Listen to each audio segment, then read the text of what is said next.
आपल्या MHT CET एक्झामला ना आता सुरुवात होते आणि बहुतांश मुलं अशी आहेत ना, ते अजूनसुद्धा म्हणतात की अभ्यास नाही झाला आहे, की ॲटलीस्ट इतके तरी मार्क्स मिळायला पाहिजेत. मग आजचा जो व्हिडिओ आहे ना, यामध्ये काय केलं आहे, तर तुक्का स्ट्रॅटेजी मी तुमच्यासोबत डिस्कस केले. म्हणजे असे काही क्वेश्चन्स डिस्कस केले आहेत, ज्याच्यामध्ये ही तुक्का स्ट्रॅटेजी यूज होऊ शकते. आणि बिलीव्ह मी, जर ह्या स्टेप्स फॉलो केल्यात किंवा ज्या काही टेक्निक्स आता सांगतोय, त्या जर फॉलो केल्यात, तर ॲटलीस्ट एक चांगला स्कोर येऊ शकतो. म्हणजे फिजिक्स, केमिस्ट्री आणि मॅथमॅटिक्स तिन्ही सब्जेक्टला ज्या आता काही 5 ते 6 स्ट्रॅटेजी सांगणार आहे ना, त्या नक्की फॉलो करायचे. आजचा जो व्हिडिओ आहे ना, तो कम्प्लिटली पहिल्यांदा डिटेलमध्ये बघा. या स्ट्रॅटेजी कधी यूज करायला पाहिजेत, कधी त्या स्किप करायला पाहिजेत, कोणत्या सब्जेक्टसाठी ॲप्लिकेबल आहेत, हे सगळं मी व्हिडिओच्या शेवटपर्यंत सगळ्या गोष्टी क्लिअर केलेत. कुठलीही गोष्ट स्किप करू नका, जेणेकरून तुमच्या MHT CET 2026मध्ये एक चांगला स्कोर तुम्हाला मिळेल. तर सगळ्यांना नमस्कार, मी संदीप मिल्के.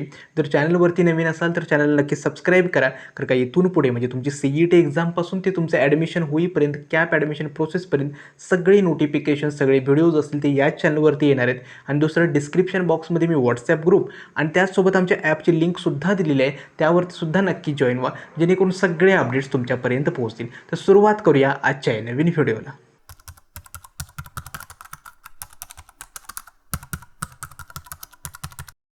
आधी एक गोष्ट समजून घ्या की तुक्का म्हणजे आहे काय. तुक्का म्हणजे एवढं लक्षात ठेवा की जे काही क्वेश्चन्स येत नाहीत, त्या क्वेश्चन्समधले ऑप्शन्स आपण इलिमिनेट करणे किंवा अचूक उत्तरापर्यंत मॅक्सिमम पॉसिबिलिटीपर्यंत पोहोचणे. ठीक आहे, वेगळं त्याच्यामध्ये काही नसतं. तर वेगवेगळ्या जणांच्या वेगळ्या स्ट्रॅटेजी असतात, माझ्या काही वेगळ्या असू शकतात. मात्र ज्या स्ट्रॅटेजी सांगतोय त्या क्वेश्चन्सवरती प्रॅक्टिस केल्यानंतरच तुम्हाला सांगेल. पहिली गोष्ट लक्षात ठेवा की तुक्का स्ट्रॅटेजीचा यूज कधी करायचा आहे. एक काळजी घ्या, पेपर आलाय काहीच येत नाही म्हणून पहिल्यापासून 1, 1, 2, 3, 4 वगैरे असं काही मार्क करत जाऊ नका. ठीक आहे, कोणत्या सब्जेक्टला कधी ॲप्लिकेबल आहे. पहिली गोष्ट म्हणजे काय, ज्या क्वेश्चनमध्ये तुम्ही कम्प्लिटली क्लूलेस आहात, म्हणजे काहीच माहिती नाही, काहीच येत नाही, मग असा क्वेश्चन उगाच सॉल्व करत बसण्यात वेळ घालवण्यापेक्षा तुम्ही काय करू शकता, तर तुक्का स्ट्रॅटेजीचा यूज करा. दुसरं आहे ते म्हणजे काय, तर ज्यावेळी तुम्ही क्वेश्चन पेपर अटेम्प्ट करता, ठीक आहे, त्यावेळी जे क्वेश्चन्स तुम्हाला येतात ते पहिल्यांदा काळजीपूर्वक अटेम्प्ट करायचे. ठीक आहे, जे उरलेले क्वेश्चन्स आहेत ना, त्यांच्यासाठी तुक्का स्ट्रॅटेजी यूज करायचं आहे. तिसरं आहे, जर तुम्ही फिजिक्स आणि केमिस्ट्री म्हणजे पहिल्यांदा 90 मिनिटामध्ये आपल्याला फिजिक्स किंवा केमिस्ट्री या दोन्हीपैकी कुठलाही सब्जेक्ट सॉल्व करता येतो, मग तुक्का स्ट्रॅटेजी ज्यावेळी फिजिक्स आणि केमिस्ट्रीजला यूज करताय, त्यावेळी तुम्ही काय करा, पेपर क्वेश्चन्स तो अटेम्प्ट करतानाच करा. होतं काय सांगतो, सुरुवातीला मुलं काय करतात, जे जे येतात ते क्वेश्चन अटेम्प्ट करतात आणि केमिस्ट्री आणि फिजिक्सला वेळ इतका कमी मिळतो की परत ते क्वेश्चन अटेम्प्ट करायला वेळसुद्धा मिळत नाही. त्यामुळे फिजिक्स आणि केमिस्ट्रीमध्ये काळजी घ्यायची, ज्यावेळी तुम्हाला तो समोरचा क्वेश्चन दिसतोय, भलेही ती येत नाही, परंतु तो क्वेश्चन तुक्का स्ट्रॅटेजीने तेव्हाच्या तेव्हा अटेम्प्ट करायचा प्रयत्न करा, किंवा जर येत नसेल तर तेव्हाच्या तेव्हा मार्क करा, परत वेळ मिळणार नाही. ठीक आहे. तिसरं, मॅथ्ससाठी काय करायचं, तर पहिल्यांदा जेवढे काही क्वेश्चन्स येतात ते सगळे पहिल्यांदा अटेम्प्ट करून घ्यायचे आणि उरलेला जो वेळ आहे ना, त्याच्यामध्ये तुक्का स्ट्रॅटेजीचा उपयोग करायचा. ठीक आहे. आता आणखीन एक महत्त्वाची गोष्ट म्हणजे काय, कुठलाही क्वेश्चन स्किप करायचे नाही. सगळ्या मुलांनी 150 क्वेश्चन्स मार्क असले पाहिजेत, भले ते येऊ देत, अगर नाही येऊ देत, निगेटिव्ह मार्किंग नाही आहे. त्यामुळे म्हणतात ना, निगेटिव्ह मार्किंग आहे काय, ऑप्शन्स वगैरे काय, मार्क्स कमी होणार आहेत का, असं काही नाही आहे. एकही मार्क तुमचा कमी होणार नाही. त्यामुळे एकही क्वेश्चन कुणीही स्किप करायचं नाही, भलेही त्याचं ABCD काहीतरी येऊ द्यात, परंतु ते सगळेच्या सगळे मार्क करायचे. ठीक आहे. आता तिसरं महत्त्वाचे ऑप्शन आहे, ते टेक्निक आहे, तर काय, तर ऑप्शन्समध्ये दिलेले ना एक्स्ट्रीम ऑप्शन्स असतात. ठीक आहे, ते जास्तीत जास्त अवॉइड करायचा प्रयत्न करा. म्हणजेच काय, जर पहिल्यांदा काय करायचं, ज्यावेळी तुम्ही क्वेश्चन वाचता, क्वेश्चन वाचल्यानंतर पटकन काय करायचं, पहिल्यांदा ऑप्शन्सवरती यायचं. कधी कधी काय होतं, क्वेश्चन वाचल्यानंतर ना एखादा ऑप्शन आपल्याला क्लिक होतो की बाबा हाच ऑप्शन आहे, का, कारण का आधी आपण तो क्वेश्चन सॉल्व केलेला असतो आणि आपलं सबकॉन्शियस माइंड ना लगेच तुम्हाला ते इंटरॅक्टिव्ह म्हणजे एक रिस्पॉन्स देतं. त्यामुळे मोस्ट ऑफ द टाईम ना जे पहिल्यांदा ऑप्शन क्लिक होतं ना, तोच ऑप्शन बरोबर असतो. आता याच्यावरती तरी डिपेंड राहू नका, परंतु ऑप्शन्समध्ये ज्यावेळी तुम्ही बघता ना, त्यावेळी काय करायचं, एक्स्ट्रीम ऑप्शन्स असतात ना, ते तुम्ही अवॉइड करायचा प्रयत्न करा. आता उदाहरणार्थ मी लास्ट इयरचा एक क्वेश्चन पिकअप केलं आहे. ठीक आहे, जर ऑप्शन्समध्ये बघाल क्वेश्चन वाचल्यानंतर, पहिला आहे 24 ओहम, 12 ओहम, 36 ओहम आणि 6 ओहम. आता जे एक्स्ट्रीम व्हॅल्यूज आहेत 36 ओहम आणि 6 ओहम, त्या तुम्ही एक्सक्लूड करू शकता आणि फोकस करू शकता या दोन व्हॅल्यूजवरती. ठीक आहे, म्हणजेच काय, तुमचं अचूक उत्तरापर्यंत पोहोचण्याची जी पॉसिबिलिटी आहे ती जास्तीत जास्त वाढेल. सेम मी लास्ट इयरचा हा 2024चा क्वेश्चन आहे, सेकंड इमेज शिफ्ट टूचा जर बघाल तर क्वेश्चन रीड केल्यानंतर पहिल्यांदा काय करेल तर ज्या एक्स्ट्रीम व्हॅल्यूज आहेत ना त्यांना आधी पहिल्यांदा मी अवॉइड करेल आणि ज्या मिडल व्हॅल्यूज आहेत त्यांच्यापर्यंत पोहोचेल. ठीक आहे, ही टेक्निक कधी यूज करायची नाही ते पुढं सांगतो. ठीक आहे, आता नेक्स्ट एक टेक्निक आहे ती आहे आपली कम्प्लिटली डिफरंट ऑप्शन्स आहेत किंवा एक्स्ट्रीम ऑप्शन्स आहेत ना कम्प्लिटली रिजेक्ट करायचं. म्हणजे कधी कधी काय होतं ऑप्शन्समध्ये ना असे काही ऑप्शन्स दिलेले असतात ज्यांचा इतर ऑप्शन्सशी ना काहीच संबंध नसतो. आता उदाहरणात सांगतो, एक क्वेश्चन पिकअप केला आहे 4th मे शिफ्ट टू 1चा आहे जो 2024चा PYQ आहे.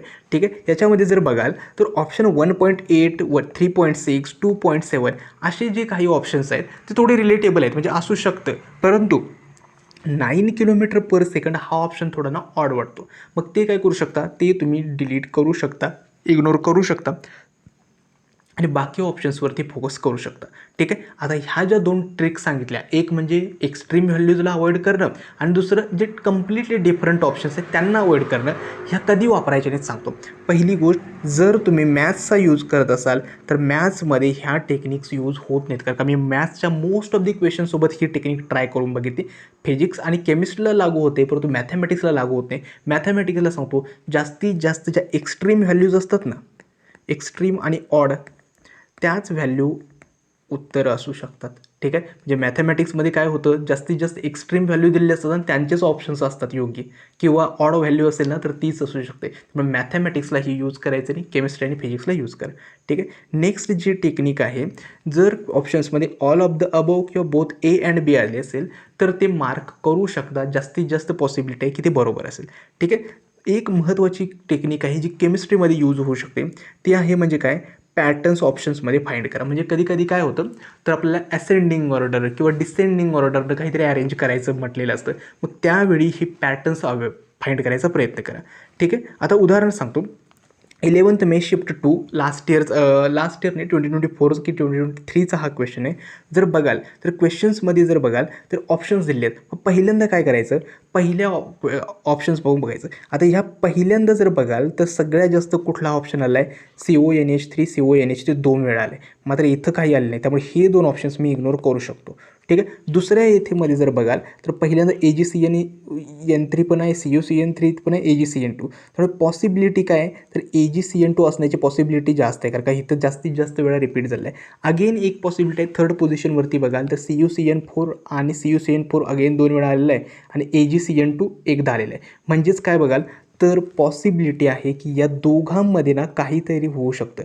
मग काय होतं, जर एखाद्या मुलाला येत नसेल तर तो ॲटलिस्ट हे 2 ऑप्शन्स इलिमिनेट करून इथपर्यंत पोहोचू शकतो आणि करेक्ट मार्क जर केलं तर B ऑप्शनसुद्धा असू शकतो. ठीक आहे, हा एक क्वेश्चन झाला. अगेन एक क्वेश्चन पिकअप केलं आहे की त्यांनी काय विचारलं आहे तर स्टॅबिलिटी ऑर्डर विचारले अल्केन्सची. ठीक आहे, आता अगेन आपण काय करायचं, पहिल्यांदा ऑप्शन्समध्ये पॅटर्न फाइंड करायचा. इथं थर्ड आहे, इथं सेकंड आहे, इथं फर्स्ट आहे, इथं फर्स्ट आहे, म्हणजे पॉसिबिलिटी आहे की ह्या 2 ऑप्शन्समध्ये काहीतरी असू शकतं.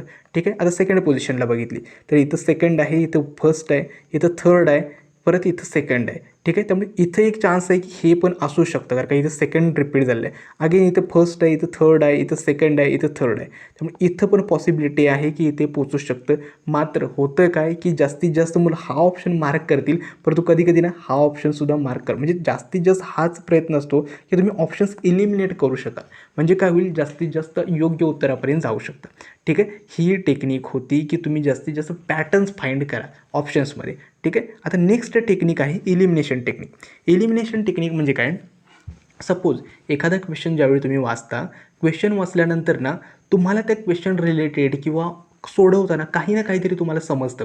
म्हणजे फॉर्म्युला पुट केल्यानंतर भलेही तुम्ही अचूक उत्तरापर्यंत येत नाही, परंतु तुम्ही काय करू शकता, जो काही फॉर्म्युला माहीत आहे, जी काही डायग्राम माहिती आहे, जे काही त्या क्वेश्चन रिलेटेड माहिती आहे, त्यामधून तुम्ही त्याचा यूज करून ॲटलिस्ट 1 ते 2 ऑप्शन जरी इलिमिनेट केले तरी तुमची 50% प्रोबॅबिलिटी वाढते करेक्ट ऑप्शन्सपर्यंत जाण्याची. त्यामुळे इलिमिनेशन टेक्निक ही एक आहे, ती तुम्ही यूज करू शकता. तिसरी एक टेक्निक आहे ते म्हणजे option substitution method. Mostly vector chapters line and plane या चॅप्टर्समध्ये तुम्हाला मॅथमॅटिक्समध्ये यूज होतो. म्हणजे काय होतं तर लाईनचं इक्वेशन वगैरे दिलेलं असतं आणि विचारलं जातं की ही लाईन कोणत्या इक्वेशनमधून पास होते वगैरे वगैरे. मग अशा केसला तुम्ही काय करू शकता, डायरेक्टली ऑप्शन्स आहेत ते लाईनच्या इक्वेशनमध्ये पुट करून ते इक्वेशन सॅटिस्फाय करू शकता. लाईकवाईज तुम्ही हे करू शकता. ठीक आहे. आता ज्या ह्या टेक्निक सांगितल्या त्याच्याबद्दल काळजी काय घ्यायचं आहे, पहिली गोष्ट प्रत्येकाने या ज्या टेक्निक सांगितल्या आहेत त्या तुमच्या मॉक टेस्टमध्ये प्रॅक्टिस करा. ठीक आहे. आता ज्यावेळी तुमची एक्झाम आहे, भले ती उद्या असेल किंवा नेक्स्ट 12th किंवा 13th असेल, तर ज्या काही मॉक टेस्ट देत आहे त्याच्यामध्ये पहिल्यांदा या तुक्का ट्रिक्स प्रॅक्टिस करा आणि मगच द्या. कम्प्लिटली तुक्का ट्रिक्सवरती डिपेंड राहायचं नाही. दुसरी गोष्ट म्हणजे काय, तुक्का प्रत्येक वेळी करेक्ट लागेल असंच नाही. थोडक्यात सांगतो मिनिमम मार्क्स किती येऊ शकतात. आपला फिजिक्स, केमिस्ट्री आणि मॅथ. फिजिक्समध्ये तुमचे नाही म्हटले तरी मिनिमम 10 ते 15 क्वेश्चन्स बरोबर येऊ शकतात तुक्का स्ट्रॅटेजीने. केमिस्ट्रीमध्ये थोडाफार अभ्यास केलेला असतो त्यामुळे 20 to 25 क्वेश्चन्स येऊ शकतात. आणि मॅथमॅटिक्समध्ये ॲप्रॉक्सिमेटली जर नाही म्हटलेत तरीसुद्धा 40+ मार्क्स. म्हणजे तुम्ही विचार करा फक्त तुम्हाला 20 क्वेश्चन्स मॅथमॅटिक्समध्ये करेक्ट आणायचे. ठीक आहे. मग हे जर टोटल बघाल तर 75 to 80 मार्क्स तुम्ही व्यवस्थित स्कोर करू शकता जर तुम्ही तुक्का स्ट्रॅटेजी व्यवस्थित यूज केली तर. मात्र ट्राय काय करा, आत्तापासून ती प्रॅक्टिस करा. डायरेक्टली एक्झामला जातो आणि तुक्का मारतो वगैरे असं झालं तर ही तुक्का स्ट्रॅटेजी नाही आहे, उगाचच काय.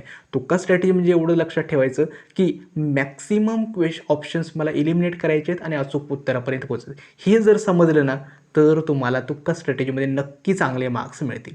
ठीक आहे. आय होप तुम्हाला या छोट्या छोट्या गोष्टी समजल्या असेल. अगेन तुक्का स्ट्रॅटेजी ही फक्त आणि फक्त जे क्वेश्चन्स येत नाहीत, ज्याच्याबद्दल काहीच माहिती नाही त्यांना लागू करा. उगाच जे येतात ना त्यांच्यावरती तुक्क्यावरती खेळत बसू नका. ठीक आहे. आणि प्रत्येक वेळी तुक्का लागेल असंच नाही आहे. मात्र हे जे पॅटर्न्स असतात ना ऑप्शन्समधले आणि क्वेश्चन्समधले ते जर समजले ना तर व्यवस्थित तुम्हाला चांगले मार्क्स मिळतील. आय होप तुम्हाला आजचा हा व्हिडिओ समजला असेल. अजूनही कोणत्या नवीन टॉपिकवरती व्हिडिओ असेल ते देखील मला कमेंट सेक्शनमध्ये सांगा. आजचा हा व्हिडिओ मी इथेच थांबवतो. धन्यवाद.